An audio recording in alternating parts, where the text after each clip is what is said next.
할렐루야. 우리 다 함께 성경 암송하심으로 새벽 기도회를 시작하겠습니다. 이스라엘아 들으라. 우리 하나님 여호와는 오직 유일한 여호와이시니 너는 마음을 다하고 뜻을 다하고 힘을 다하여 내 하나님 여호와를 사랑하라. 오늘 내가 네게 명하는 이 말씀을 너는 마음에 새기고 내 자녀에게 부지런히 가르치며 집에 앉았을 때에든지 길을 갈 때에든지 누워 있을 때에든지 일어날 때에든지 이 말씀을 강론할 것이며 너는 또 그것을 내 손목에 메어 기호를 삼으며 내 미간에 붙여 표로 삼고 또 내 집 문설주와 바깥문에 기록할지니라. 아멘. 하나님 말씀은 역대하 18장 1절로 11절의 말씀입니다. 이 시간에는 1절로 3절까지 제가 봉독하겠습니다. 여호사밧이 부귀와 영광을 크게 떨쳤고 아합 가문과 혼인함으로 인척 관계를 맺었더라. 2년 후에 그가 사마리아의 아합에게 내려갔더니 아합이 그와 시종을 위하여 양과 소를 많이 잡고 함께 가서 길르앗 라못 치기를 권하였더라.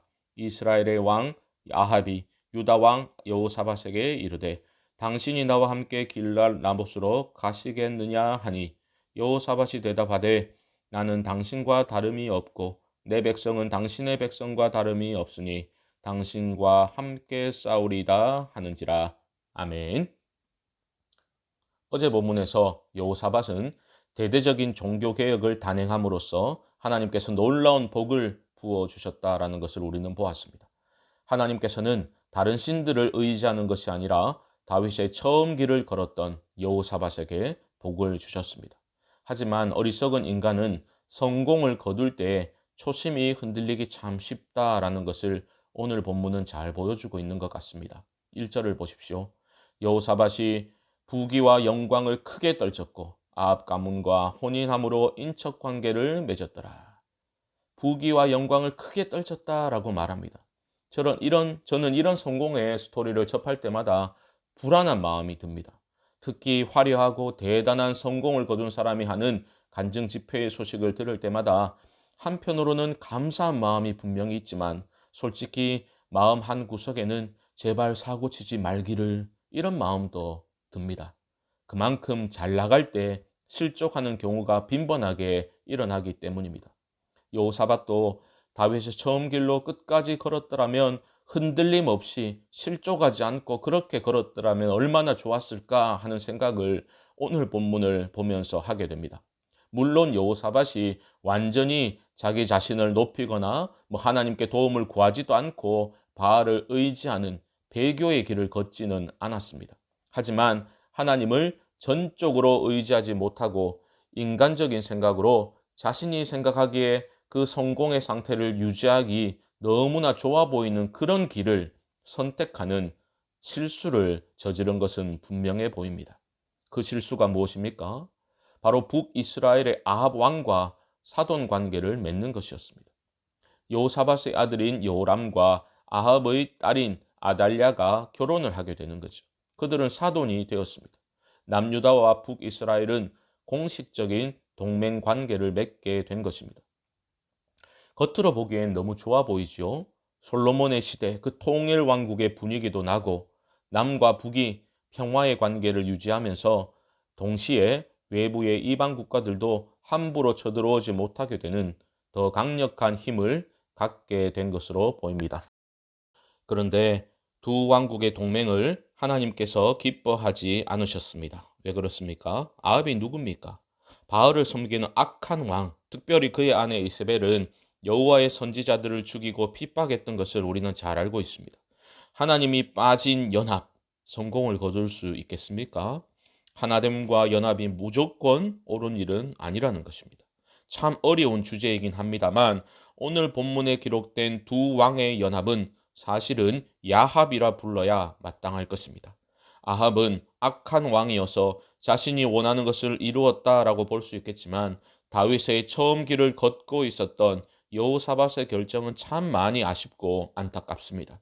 그가 부귀와 영광을 크게 떨치고 있었을 때에 그의 삶의 주인이신 하나님께 더 겸손히 엎드려 그분의 뜻을 구했더라면 어땠을까? 라는 생각을 할 수밖에 없습니다. 이제 보십시오. 잘못된 선택이 어떤 결과를 가져오는지를 보십시오. 어느 날 야합이 아합이 여호사밧을 초청했습니다. 엄청난 환대를 한 후에 그에게 이렇게 제안을 합니다. 3절을 보시면 길르앗 라못을 함께 치자는 겁니다. 엄청난 환대를 이미 받았고 사돈이기도 한 아합 왕의 제안을 여호사밧은 뿌리칠 수 없었습니다. 그래서 당신과 함께 싸우리다 대답을 하게 됩니다. 잘못된 결정을 내렸지만 여호사밧 안에는 하나님의 뜻을 구해야 한다는 그런 생각이 있었습니다. 그래서 아합에게 이렇게 요청을 하고 있습니다. 4절 하반절 보시면 청하건대 먼저 여호와의 말씀이 어떠한지를 오늘 물어보소서 하더라. 여호와의 뜻을 여쭤보자고 요청을 한 것입니다.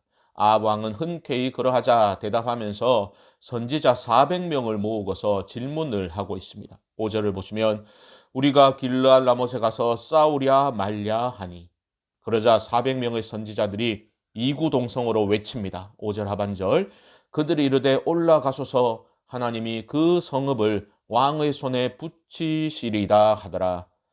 여호사밧은 무엇인가 이상한 낌새를 알아챘던 것 같습니다. 그래서 이 외에 다른 물을 만한 여호와의 선지자가 여기에 없는지를 물어보게 됩니다. 그러자 아합 왕이 뭐라고 대답합니까? 미가야라는 선지자가 있기는 한데 자기가 너무 미워하는 사람이라서 부르지 않았다라고 말하고 있습니다. 7절 하반절 보십시오. 그는 내게 대하여 좋은 일로는 예언하지 아니하고 항상 나쁜 일로만 예언하기로 내가 그를 미워하나이다 하더라.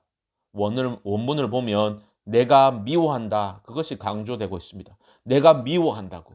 왜 미워하냐면 항상 내게 나쁜 일로만 예언하기 때문이다 라고 말하고 있는 겁니다.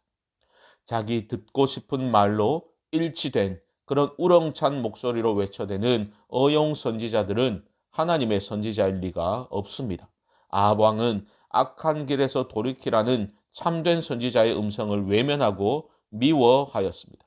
그의 말로가 어찌 될지 우리는 충분히 짐작할 수 있습니다. 여호사밧은 아합 왕의 발언을 듣고서도 물러서지 않고 왕은 그런 말씀하지 마소서라고 말하면서 미가야를 불러서 그의 예언을 듣자라고 그의 주장을 굽히지 않습니다. 그래서 미가야를 불러오도록 아합은 명령을 내리게 됩니다. 이런 와중에 왕의 귀를 즐겁게 하는 거짓 선지자들의 예언 쇼가 벌어지고 있습니다. 그중 10절을 보시면 시드기야라는 선지자는 철로 만든 뿔을 들고 확신에 찬 목소리로 예언을 하고 있습니다. 10절 중반절 보시면 여호와께서 이같이 말씀하시기를 왕이 이것들로 아람 사람을 찔러 진멸하리라 하셨다 하고, 이 거짓 선지자들의 거짓 예언에는 거침이 없습니다. 들은 적도 없으면서 들었다고 아무렇지도 않게 여호와의 이름을 들먹이고 있습니다. 사랑하는 성도 여러분, 성공을 경험할 때에 더욱 하나님을 의지하고 겸손히 하나님의 뜻을 구하실 수 있기를 주님의 이름으로 축복합니다. 잘 나갈 때 조심하셔야 합니다. 나의 성공 경험이, 승리 경험이 어느새 나를 넘어뜨리는 걸림돌이 될 수 있습니다.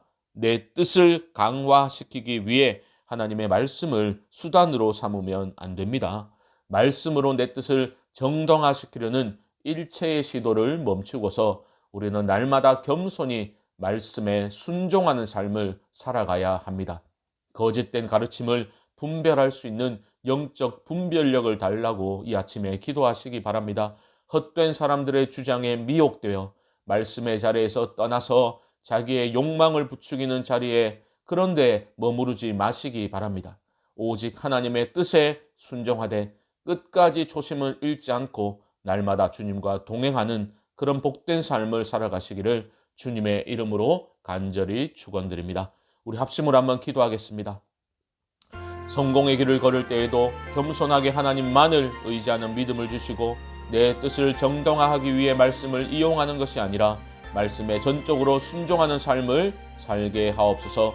내일 드려지는 주일 예배 가운데 하나님의 강력한 임재하심이 있게 하시고 예배를 통해 회복을 경험케 하여 주옵소서.